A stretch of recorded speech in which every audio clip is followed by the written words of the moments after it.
Hello दोस्तों, नमस्कार। स्वागत है आप सभी का हमारे यूट्यूब चैनल प्रिया पीसीएस क्लासेस में।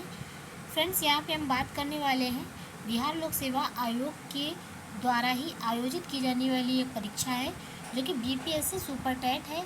ठीक है, शिक्षक परीक्षा, जिसके संदर्भ में यहाँ पे हम जो प्रीवियस ईयर क्वेश्चन पेपर हैं उनको लेकर आए हैं। वो आपकी परीक्षा के लिए बेहद महत्वपूर्ण होंगे। ठीक है फ्रेंड्स, तो यहाँ पर आप देख सकते हैं कि प्रश्नोत्तर संग्रह है यहाँ पे, जिसमें संपूर्ण व्याख्यात्मक हल प्रश्न पत्र आपको देखने को मिलेंगे और बीपीएससी द्वारा आयोजित पिछले 30 वर्षों के सभी शिक्षक परीक्षाओं के लिए हल प्रश्न पत्र यहाँ पे आपको देखने को मिलेंगे। ठीक है फ्रेंड्स, और भी जैसे कि यहाँ पे आप देख सकते हैं ये जो पेपर हैं ये आपको सॉल्व कराए जाएंगे,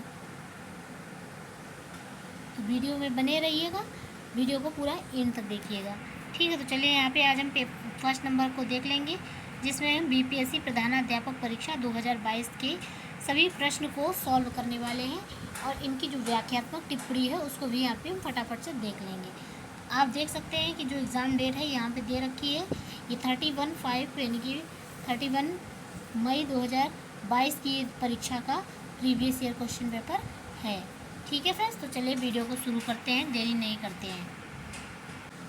फ्रेंड्स, जो हमारा फर्स्ट क्वेश्चन है वो है निम्नलिखित में से कौन सा पाठ योजना में एक केंद्रीय बिंदु है। ठीक है, पाठ योजना में कौन सा केंद्रीय बिंदु है हमें ये बताना है। तो फ्रेंड्स, इसका जो राइट आंसर है वो हो जाएगा विद्यार्थी। कहने का मतलब है कि शिक्षण अधिगमन के उद्देश्यों की पूर्ति के लिए कक्ष में जाने से पूर्व शिक्षक द्वारा की गई जो तैयारी है पाठ योजना कहलाती है। इसमें शिक्षक यह निर्धारित करते हैं कि विद्यार्थियों के पूर्व ज्ञान एवं सामाजिक तथा मानसिक स्तर पर उसे क्या, क्यों, कैसे और किसकी सहायता से पढ़ाना है। पाठ योजना की सार्थकता एवं सफलता विद्यार्थियों पर निर्भर करता है, इसलिए पाठ योजना के केंद्र में विद्यार्थी को रखा जाता है। अतः इस प्रकार जो आंसर है इसका विद्यार्थी हो जाएगा। नेक्स्ट क्वेश्चन है एमिल दुर्खीम का जो कार्य प्रणाली है उपकरण है। ठीक है, तो उपकरण है किससे संबंधित है? घटन क्रिया विज्ञान से, सामाजिक तथ्य से, धर्म से और श्रम विभाजन से, उपरोक्त में से कोई नहीं या एक से अधिक से।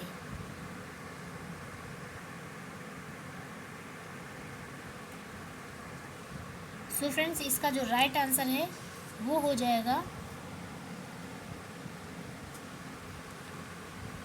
सामाजिक तथ्य से। कैसे ये सामाजिक तथ्य से संबंधित है, तो चलिए यहाँ पे देख लेते हैं।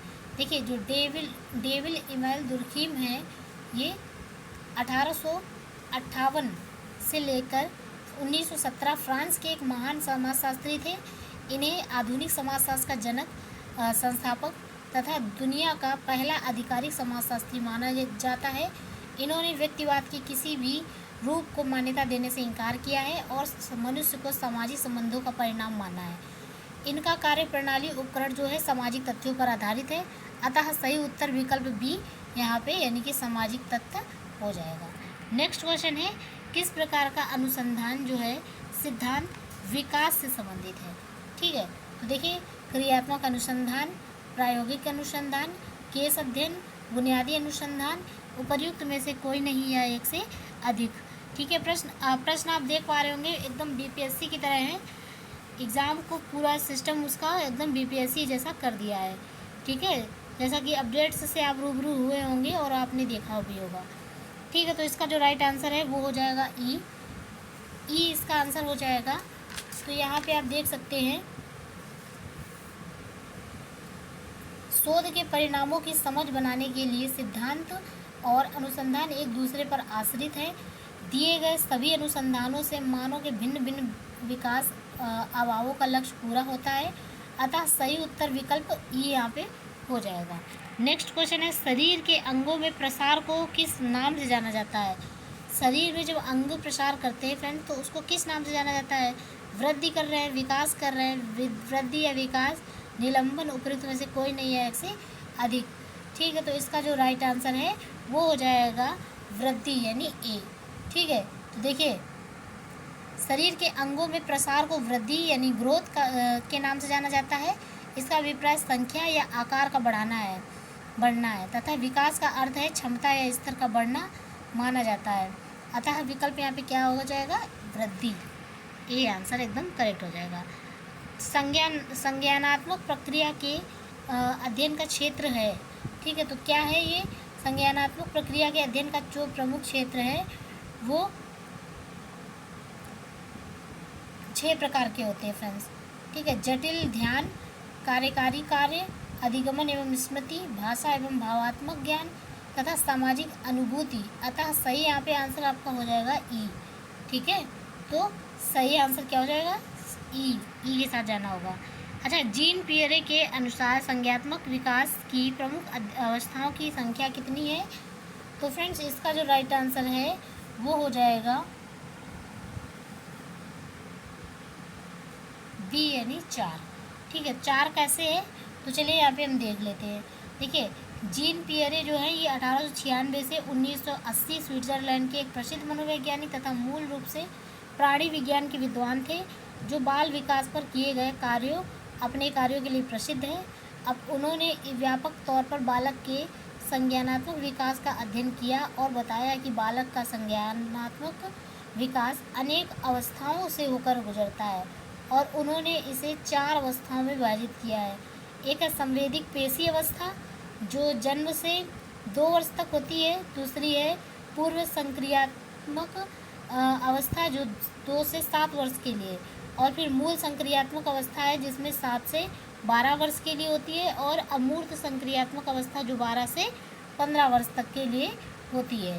ठीक है, नेक्स्ट क्वेश्चन है, इसका जो राइट आंसर क्या हो जाएगा, बी हो जाएगा।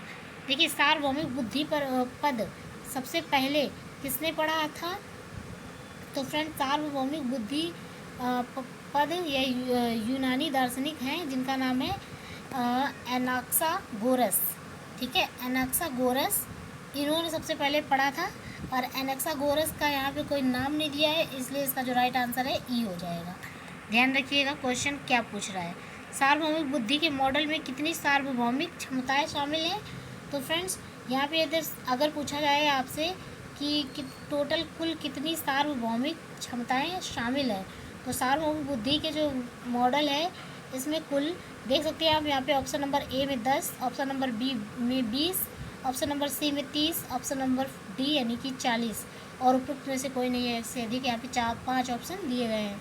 तो इसका जो राइट आंसर है फ्रेंड्स वो हो जाएगा ई हो जाएगा। क्यों हो जाएगा ई?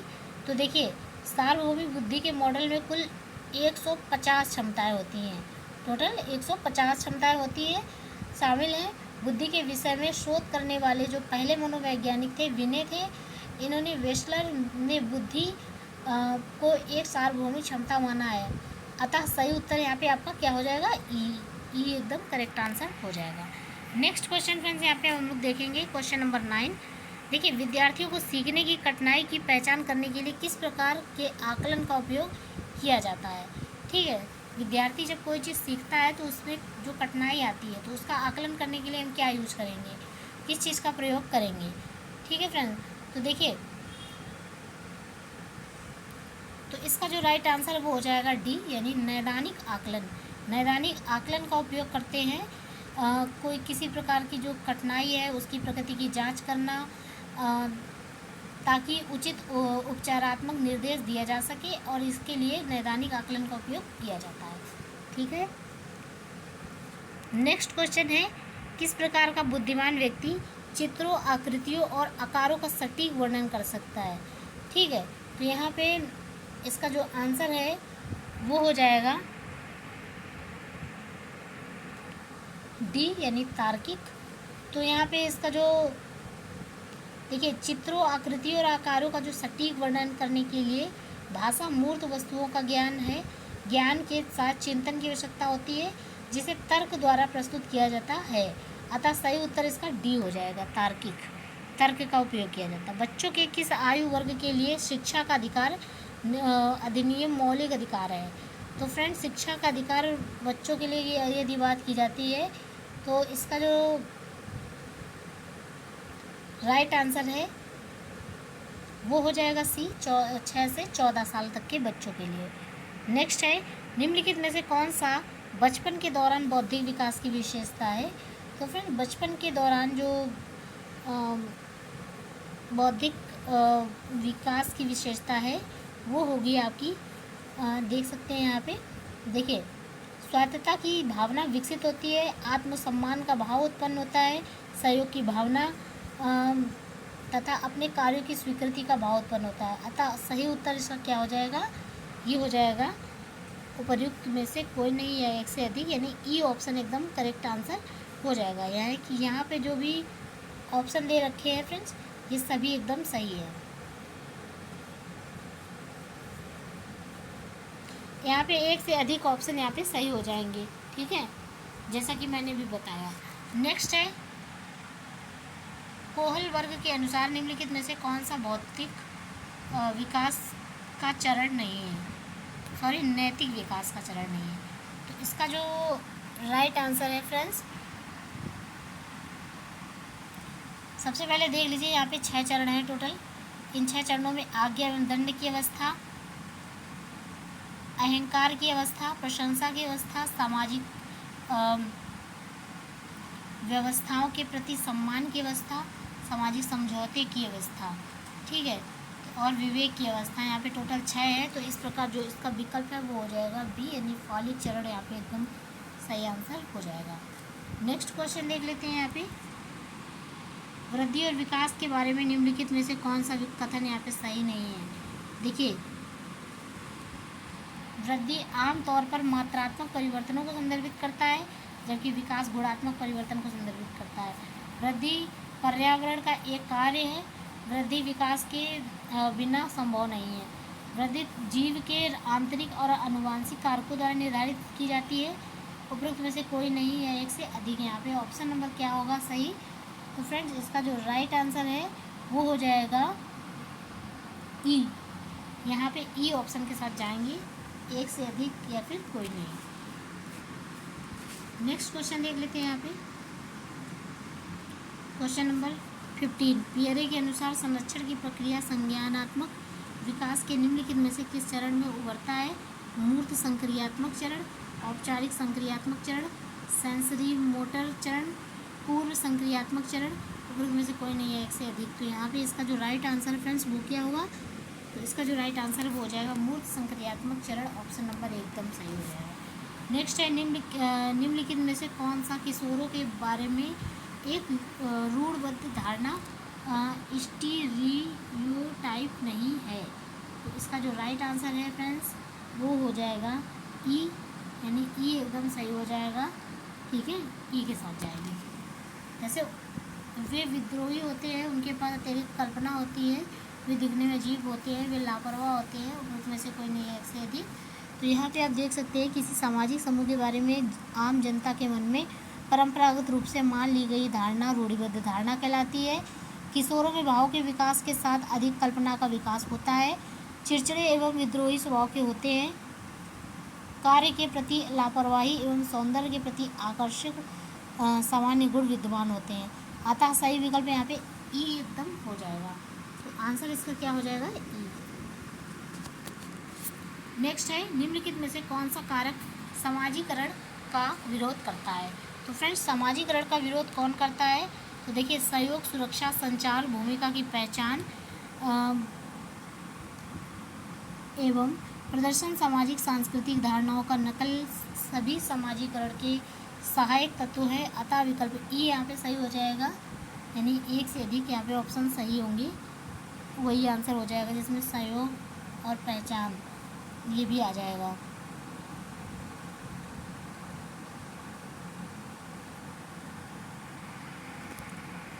सुरक्षा आएगा परंतु असुरक्षा नहीं आएगा और नकल भी नहीं आएगा। नेक्स्ट है, निम्नलिखित में से कौन सी अवस्था बच्चों का अपने समक्ष समूहों में शामिल होना दर्शाती है। तो ये क्या क्या कहलाती है। तो देखिए,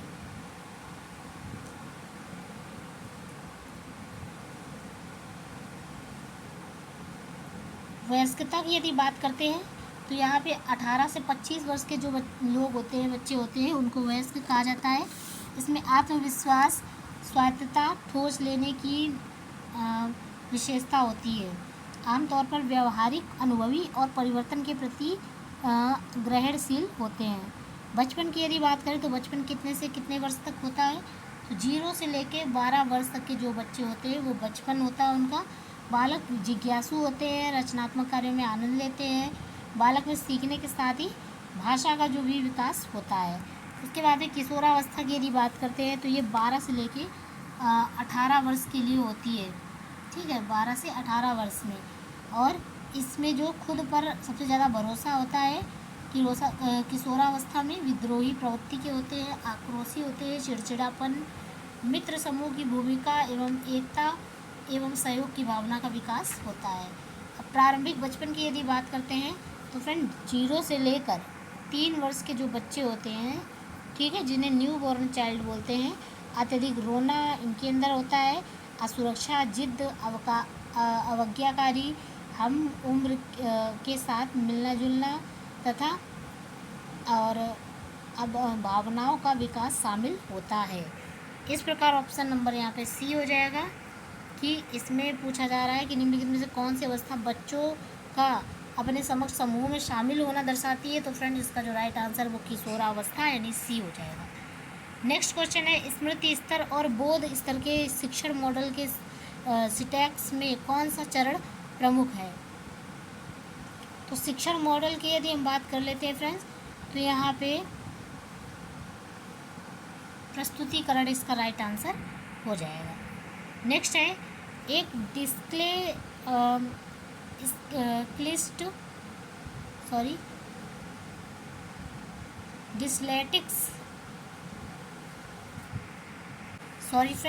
डिस्लेक्सिक जो शिक्षार्थी होते हैं निम्नलिखित में से किससे पीड़ित होते हैं? तो फ्रेंड्स इसका जो राइट आंसर है वो क्या होगा? भाषा प्रसंस्करण में कठिनाई होती है उनको, ये आंसर सही हो जाएगा। निम्नलिखित में से कौन सा रेटिंग पैमाने की सीमा है? तो रेटिंग पैमाने की सीमा यदि बात करते हैं तो रेटिंग पैमाने पर कम समय लेने वाले होते हैं। मानवीय निर्णयों पर आधारित रेटिंग व्यक्तिगत पूर्वाग्रहों के कई स्रोतों के अधीन होते हैं।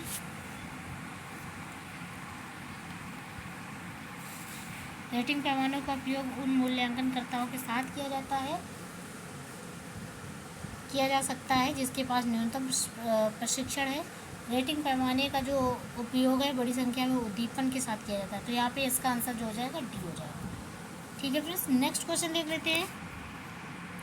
निम्नलिखित में से कौन सा प्रावधान धीमे शिक्षार्थियों को शिक्षित करने के लिए सबसे उपयुक्त है?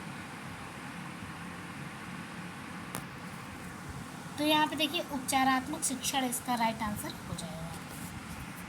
नेक्स्ट है, शिक्षा का अधिकार अधिनियम 2009 शिक्षक के लिए प्रति सप्ताह काम में के कितने न्यूनतम घंटों को निर्दिष्ट करता है?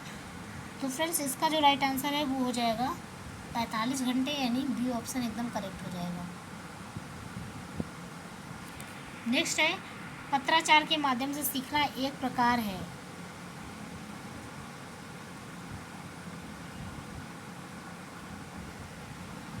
गैर औपचारिक नॉन फॉर्मल शिक्षा है, डी आंसर सही हो जाएगा। गुप्त पाठ्यक्रम हिडन कैरिकुलम का जनक किसे माना जाता है?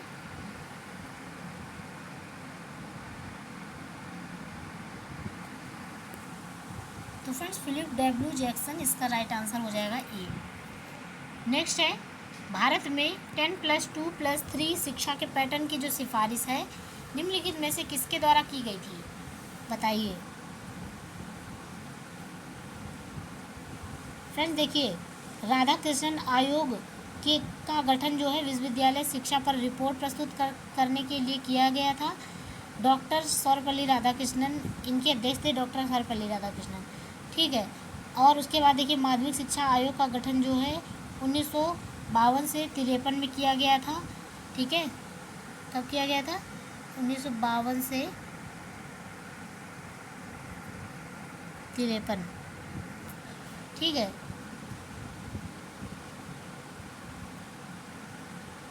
राधाकृष्णन आयोग का गठन डॉक्टर सर्वपल्ली राधाकृष्णन के द्वारा किया गया था। कोठारी आयोग की यदि बात कर लेते हैं 1964 से 66, ठीक है, 1964 से 66। और यही भी अगर हम बात कर ले कोठारी आयोग तो ये 1964 से 66 हो गया। और यहीं पे राष्ट्रीय शिक्षा नीति 1986 आ गई, ठीक है। तो यहाँ पे अगर हम बात करें जो मेन इम्पोर्टेंट हमारी बात थी, शिक्षा प्रणाली का नया आकार व नई शिक्षा देने के लिए कोठारी आयोग का गठन किया गया था। और यह सामाजिक बदलाव को देखते हुए कुछ ठोस सुझाव दिए गए थे, जिसमें कुल 23 संस्तुतियाँ दी गई थी, जिसके अनुसार 10+2+3 शिक्षा का पैटर्न भी सिफारिश की गई थी। अतः सही आंसर इसका हो जाएगा कोठारी आयोग सी, ठीक है। तो कोठारी आयोग यानी सी ऑप्शन एकदम करेक्ट हो जाएगा। हमारा जो नई शिक्षा प्रणाली है 10+2+3 शिक्षा के पैटर्न की सिफारिश जो है कोठारी आयोग के द्वारा की गई थी। अच्छा, दर्शन शास्त्र में एक्सियोलॉजी निम्नलिखित में से किससे संबंधित है? इसका जो राइट आंसर है वो हो जाएगा मूल्य पर। किस पर है? मूल्य पर आधारित है, ध्यान रखिएगा। नकारात्मक शिक्षा की अवधारणा दर्शन शास्त्र के निम्नलिखित में से किस स्कूल से संबंधित है?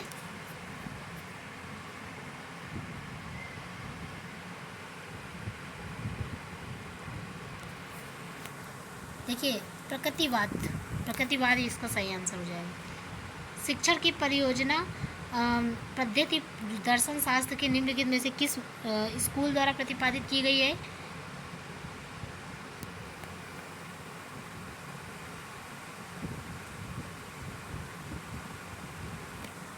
व्यवहारवाद के अनुसार। इसका राइट आंसर डी हो जाएगा। द्वंद्वात्मक भौतिकवाद की जो अवधारणा है किस दार्शनिक विचारधारा से संबंधित है? मार्क्सवादी से, ध्यान रखिएगा। किसने कहा है कि केवल बच्चे को बहुत सारी जानकारी देना, उसे परीक्षा उत्तीर्ण कराना शिक्षा का सबसे बुद्धिहीन रूप है? किसने कहा है?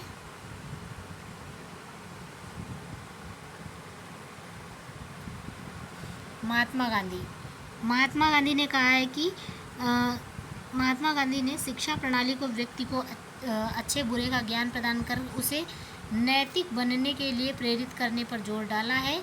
वे मानव शिक्षा को मानव का सर्वांगीण विकास का हथियार मानते हैं।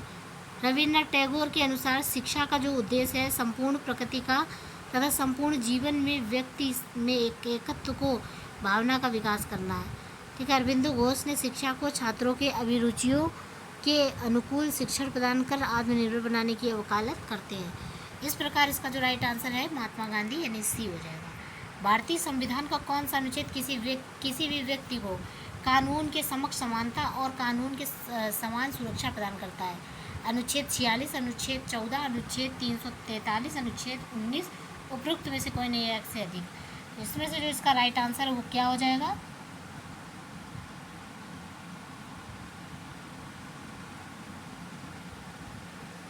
इसका जो राइट आंसर है वो हो जाएगा अनुच्छेद 14, ध्यान रखिएगा। नेक्स्ट है शिक्षा जीवनोन्मुखी है, कैसे?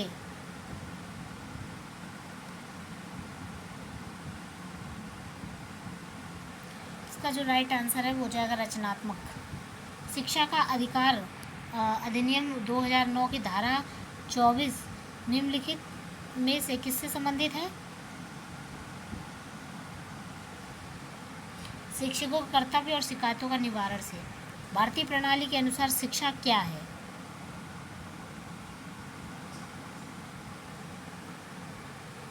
सत्य की तलाश में,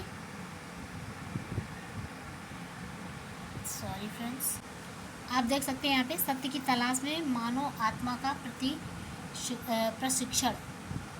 क्वेश्चन नंबर 36। क्वेश्चन नंबर 36 आपके सामने है स्क्रीन पर। निम्नलिखित में से किसने उद्दीपन प्रतिक्रिया संबंधों को सीखने की मूल इकाई माना है?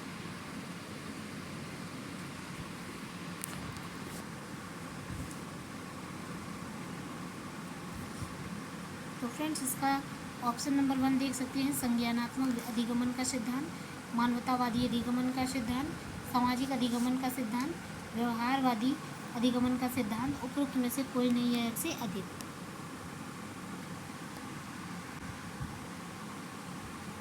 तो इसका जो राइट आंसर है वो हो जाएगा व्यवहारवादी अधिगमन का सिद्धांत। इनमें से कौन सीखने के लिए रचनावादी दृष्टिकोण से जुड़ा है? कौन जुड़ा है फ्रेंड्स? तो थर्नाइक इसका राइट आंसर, यानी ए ऑप्शन एकदम करेक्ट हो जाएगा। एक बच्चे की सामाजिक शिक्षा वास्तव में शुरू होती है, तो ये होती कब शुरू होती है? देखिए, एक बच्चे का जो सामाजिक शिक्षा है, जैसे ही वे जन्म लेते हैं, जैसे ही वे 3 साल की उम्र प्राप्त करते हैं, जैसे ही उन्हें नर्सरी के बाद स्कूल में भर्ती कराया जाता है, जैसे ही वह बोलना सीखता है। तो फ्रेंड देखिए, एक बच्चे का सामाजिक जीवन शिक्षा जो है समाजीकरण परिवार से शुरू होता है तथा ज्यों त्यों वह शारीरिक एवं मानसिक रूप से विकसित होता है, उसमें समाजीकरण बढ़ता जाता है। समय के साथ सामाजिक मान्यताओं परंपराओं मान्यताओं के अनुरूप अपने को सामाजिक परंपराओं मान्यताओं के अनुरूप अपने को सामाजिक समायोजित करता है तथा यह विकास परिवार से शुरू होकर पड़ोस, मित्र मंडली, शिक्षा, विद्यालय, समुदाय, जनसंचार साधन तथा अन्य कारकों से होकर गुजरता है। अतः सही उत्तर ई ऑप्शन एकदम हो जाएगा। नेक्स्ट क्वेश्चन है, निम्नलिखित में से कौन सी सीखने की अवधारणा में सुधार के लिए एक रणनीति है? इसका जो राइट आंसर है वो हो जाएगा ई। उपरोक्त में से कोई नहीं है इससे अधिक। देखिए, सीखने की अवधारणा में जो सुधार है, इसके लिए सही पाठ्यक्रम का उचित निर्माण, उचित पाठन सामग्री तथा का इस्तेमाल तथा बालक की स्वतंत्र अभिरुचि प्रमुख रूप से शामिल होता है। विषय वस्तु का सार्थक संयोजन भी इसमें शामिल है। अतः सही उत्तर विकल्प ई होगा। फ्रेंड्स, यहाँ पे हम 50 क्वेश्चन को डिस्कस करेंगे। बाकी के 50 प्रश्न हम मिलेंगे कल आपसे नेक्स्ट वीडियो में। ठीक है, यहाँ पे 10 क्वेश्चन और बचे हुए हैं, उनको देख लेते हैं। देखिए, शिक्षा आयोग 1964 से 66 की रिपोर्ट का निर्माण शीर्षक क्या है? तो फ्रेंड्स देख सकते हैं आप। देखिए, बोझ के बिना शिक्षा यशपाल समिति की रिपोर्ट 1993 के द्वारा दिया गया था। ठीक है, तो यहाँ और उसके बाद में एक प्रबुद्ध और मानव समाज। तो देखिए, कोठारी शिक्षा आयोग 1964 से 66 की रिपोर्ट में शिक्षा के अवसरों की समानता का प्रयास, विज्ञान व तकनीकी शिक्षा का पर बल एवं नैतिक एवं सामाजिक मूल्यों के विकास पर जोर दिया गया है। इसका शीर्षक है शिक्षा व राष्ट्रीयता दोनों का विकास करना। अतः सही उत्तर यहाँ पे डी हो जाएगा, शिक्षा और राष्ट्रीयता दोनों का विकास करना। निम्नलिखित में से कौन सा शिक्षण के अंतःक्रियात्मक चरण के दौरान किया जाता है? तो इसका जो राइट आंसर है वो हो जाएगा ई के साथ जाएंगे यहाँ पे। देखिए, शिक्षण के अंतःक्रियात्मक चरण में शिक्षण के लक्ष्यों का निर्धारण, पाठ्य सामग्रियों का निर्धारण, बालक की अभिरुचि एवं समस्याओं का निदान तथा उपर्युक्त परीक्षण पद्धतियों का चयन सभी शामिल है। अतः सही उत्तर यहाँ पे ई ऑप्शन हो जाएगा। एक शिक्षक वास्तव में तब तक नहीं पढ़ा सकता है जब तक कि वह स्वयं सीख नहीं रहा। विशेष रूप से व्यक्त किया गया है दृष्टिकोण किसका है? तो फ्रेंड्स, रविन्द्रनाथ टैगोर ने ऐसा बोला है। बी ऑप्शन एकदम करेक्ट हो जाएगा। नेक्स्ट क्वेश्चन यहाँ पे हम देख लेते हैं friends. Question number 43, Swami Vivekananda ने निम्नलिखित में से किस अवधारणा पर बल दिया है? तो फ्रेंड्स, यहाँ पे 43 है, स्वामी विवेकानंद ने धार्मिक विकास को शिक्षा का प्रमुख उद्देश्य माना है। ठीक है, तो उनके विचारों की मानवता के प्रति प्रेम तथा आध्यात्म की भावना दृष्टिगोचर होती है। वे मैकाले शिक्षा पद्धति का विरोध करते हैं और इनके अनुसार शिक्षा वही है जो सच्चा मानव का निर्माण करता है। अतः बी विकल्प यहाँ पे मानव निर्माण शिक्षा एकदम सही हो जाएगा। ठीक है, नेक्स्ट क्वेश्चन है, सहकारी अधिगमन की अवधारणा किसने प्रस्तुत की है? तो ये किसने प्रस्तुत की है? तो जॉनसन एवं स्मिथ ने प्रस्तुत की है। ये ऑप्शन एकदम करेक्ट हो जाएगा। नेक्स्ट है, शिक्षण के अग्रिम आयोजक मंडल के अनुसार सामग्री को व्यथित करने के लिए निम्नलिखित में से किस सिद्धांत का उपयोग किया जाता है? तो इसका जो राइट आंसर है वो हो जाएगा ई। कैसे हो जाएगा? देखिए, शिक्षण अधिगमन के आयोजन के पूर्व शिक्षण सामग्रियों का व्यवस्थापन, प्रतिक्रिया का सिद्धांत, तत्परता का सिद्धांत तथा अंतिम प्रदर्शन निर्दिष्ट करने का सिद्धांत से जुड़ी है। अतः सही उत्तर यहाँ पे ई हो जाएगा। ठीक है, नेक्स्ट है, इनमें से किसने सुझाव दिया है कि अहंकारवाद छोटे बच्चों के भाषा सीखने को प्रभावित करता है? तो फ्रेंड्स देखिए, भाषा सीखने की जब भी बात होती है वहाँ चोम्स्की एवं पियाजे की मानसिक धारणा प्रभावित दिखाई पड़ती है। चोम्स्की ने भाषिक क्षमता को जन्मजात होना बताया है, परंतु पियाजे ने आत्मीकरण एवं समायोजन पर जोर दिया है। दोनों ही अहंकारवाद को भाषा ज्ञान का प्रभावी तत्व मानते हैं, इसलिए आंसर ई होगा यहाँ पे करेक्ट। नेक्स्ट है, बच्चा परम ब्रह्मांड का एक अभिन्न अंग है, यह दृष्टिकोण है। तो फ्रेंड्स इसका जो राइट आंसर है वो हो जाएगा आदर्शवाद का, यानी डी। रूसों की स्वतंत्रता की अवधारणा को किसके द्वारा स्वीकार नहीं किया गया था? तो यहाँ पे देख सकते हैं आप, रूसों के द्वारा लोकतंत्र, समानता, स्वतंत्रता और किसी भी तरह के आवश्यक रूप से आम भलाई का समर्थन का तर्क प्रस्तुत किया गया है, परंतु पेस्टालोजी, पाउलो फेयर या जॉन ड्यूई के द्वारा उनकी स्वतंत्रता की नीति को स्वीकार नहीं किया गया, इसलिए आंसर ई हो जाएगा। भारतीय संविधान का कौन सा अनुच्छेद प्राथमिक स्तर पर मातृभाषा में शिक्षा की सुविधा को संबंधित है? तो फ्रेंड्स अनुच्छेद 350A, यानी कि डी ऑप्शन एकदम सही हो जाएगा। पुस्तक द लाइफ डिवाइन किसके द्वारा लिखी गई है? अरविंदो घोष के द्वारा लिखी गई। ध्यान रखिएगा, ऑप्शन नंबर सी एकदम करेक्ट हो जाएगा। ठीक है, इसी प्रकार हमारे 50 प्रश्न कंप्लीट होते हैं। मिलते हैं आपसे कल नेक्स्ट वीडियो में, जिसमें हम 51 से लेकर 100 तक के क्वेश्चन वहाँ पे भी कवर करवाएंगे। ठीक है, विथ एक्सप्लेन अच्छे से यहाँ पे कवर करवाएंगे। ठीक है फ्रेंड, मिलते हैं इसी के साथ आपसे नेक्स्ट वीडियो में नेक्स्ट अपडेट के साथ। चैनल पे यदि नए हैं तो प्लीज़ चैनल को जरूर सब्सक्राइब करें, ताकि जो भी इम्पोर्टेंट वीडियोज़ होते हैं वो आप तक सबसे पहले पहुँचे। मिलते हैं नेक्स्ट वीडियो में, तब तक के लिए जय हिंद।